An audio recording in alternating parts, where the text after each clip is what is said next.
اهلا بيكم في فيديو جديد من سلسله فيديوهات سوشيال ميديا ماركتنج. في السلسله ديت هنعرف كل ما يخص السوشيال ميديا، وهنتعلم ازاي ناخد البراند او البيزنس بتاعنا سواء كان على البرنت اون ديماند او غيره ونسوق له على منصات السوشيال ميديا. اما في حلقه النهارده فهنتكلم عن مبادئ السوشيال ميديا ماركتنج، هنتكلم عن رحله تحقيق هدفك على السوشيال ميديا، وهنشوف ايه هي اساسيات النجاح في السوشيال ميديا ماركتنج. حلقه النهارده هتبقى دسمه جدا، هنبتدي نتكلم بجد في اساسيات لازم تكون عارفها قبل ما تبتدي شغل على السوشيال ميديا. فعايزك تركز معايا كويس وما تسرحش مني. يلا بينا.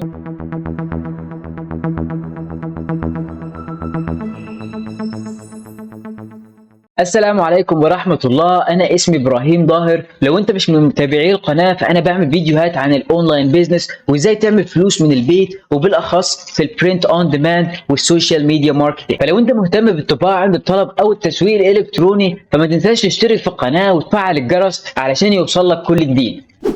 سواء كنت بتبيع حاجة على الانترنت او لو كنت صاحب محتوى فاكيد لازم بتستعمل السوشيال ميديا للتسويق، والحقيقة الاتنين لهم تقريبا نفس الهدف من استعمالهم للسوشيال ميديا، وهو بناء اكبر قاعدة ممكنة من الجمهور المتفاعل. بس لو انت بتبيع حاجة على الانترنت فهدفك هيتغير شوية في ان انت لازم تاخد الجمهور المتفاعل دوت او كمية الجمهور اللي عندك لموقع اللي انت بتبيع عليه الحاجة او للمكان اللي انت بتبيع عليه الحاجة علشان تتم عملية الماركتينج او التسويق بتاعك، وعلشان تبني اكبر قاعدة من الجمهور المتفاعل، او حتى علشان تطلب من الجمهور بتاعك انه يخرج من السوشيال ميديا ويروح المكان او الموقع اللي انت بتبيع عليه الحاجة ويشتروا. في شوية اساسيات كده لازم نتبعها اثناء عملنا على السوشيال ميديا.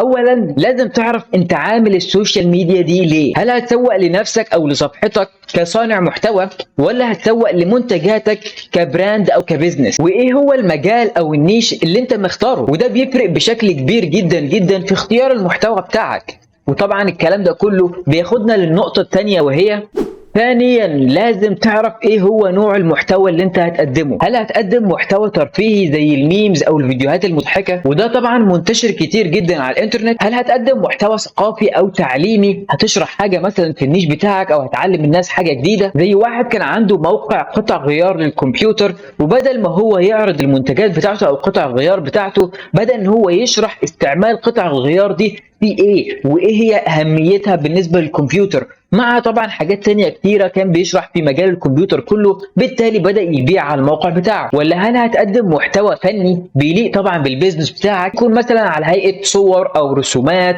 او مثلا فيديوهات انت عامل لها مونتاج بشكل رائع؟ ولا هتقدم البيزنس بتاعك على انه منتجات بس؟ والمثال على كده شركة زي دي شركة بيت ستور او محل بضاعة للحيوانات الأليفة في البيت، الكلاب والقطط والحاجات دي.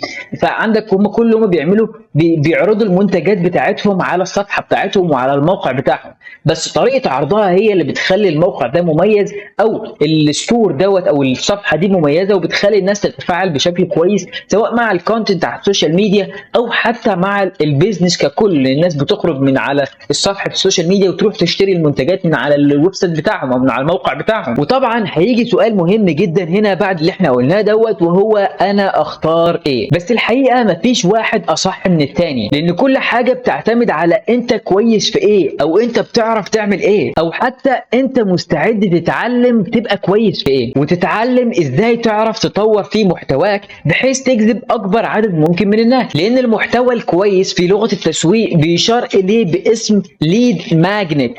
ليد ماجنت. طبعا لو جينا نفسر كلمة ليد ماجنت، كلمة ليد دي بتشار الى شخص معين هيعمل لك حاجة معينة على الانترنت. يعني لو انت عملت اعلان عشان حد يشتري وحد جه اشترى، ده اسمه ليد. الشخص اللي جه اشترى ده اسمه ليد. وماجنت هو معناها مغناطيس، يعني فالمصطلح معناه الحاجة اللي هتجذب الناس دي او هتجذبهم زي المغناطيس يعني. وطبعا انت مش عايز تجذب الليد الغلط اللي مش هيفيدك بمحتوى غلط ملوش علاقة بالبيزنس بتاعك. علشان كده خطوة اختيار المحتوى هي واحدة من اهم الخطوات في مجال السوشيال ميديا ماركتنج، اللي لازم تاخد وقتك فيها وتاخد راحتك فيها في الريسيرش والبحث بحيث تعرف تاخد قرار كويس. ولو انا هديك نصيحة في كيفية اختيار المحتوى بتاعك، اختار اكتر حاجة ممكن تعرف تفيد الناس بيها، وده طبعا هيجي لما تدرس اكتر عن المجال اللي انت داخل تسوق عنه. انا مثلا قبل ما بستلم شغل في مجال التسويق بقعد اسبوع كامل اتعلم عن المجال ده، بعمل ريسيرش موسع بتابع جدا وبشوف اكتر الحاجات اللي بتعجب الناس في النيش دوت علشان اتعلمها واعمل زيها واشوف انسب نوع محتوى وابدا اجهز له. وخلال الكورس بتاعنا ان شاء الله هنعرف حاجات كتير بتساعدك في نشر المحتوى بتاعك، بس لو المحتوى بتاعك سيء صدقني مش هيكون لها اي لازمه.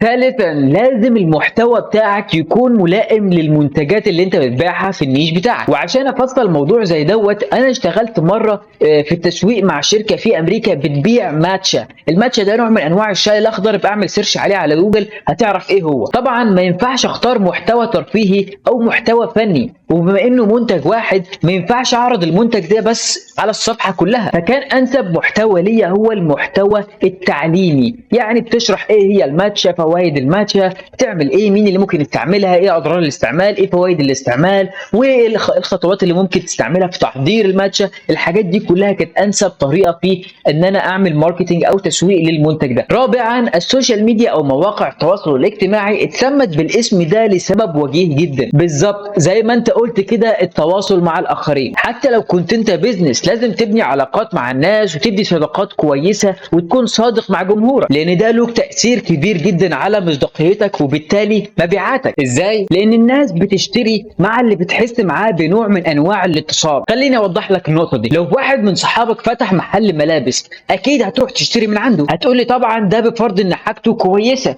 هقول لك تصدق وتعمل بالله لو حتى حاجته متوسطه، لو البضاعه بتاعته متوسطه المستوى هتشتري برضه من عنده. وصدقني ده مش معناه ان هو مثلا ماسك عليك زله، ولا ان هو مثلا عليه فلوس، ولا هيضربك في القهوه وانتوا قاعدين بالليل، لا، ببساطه لان في اتصال ما بينكم.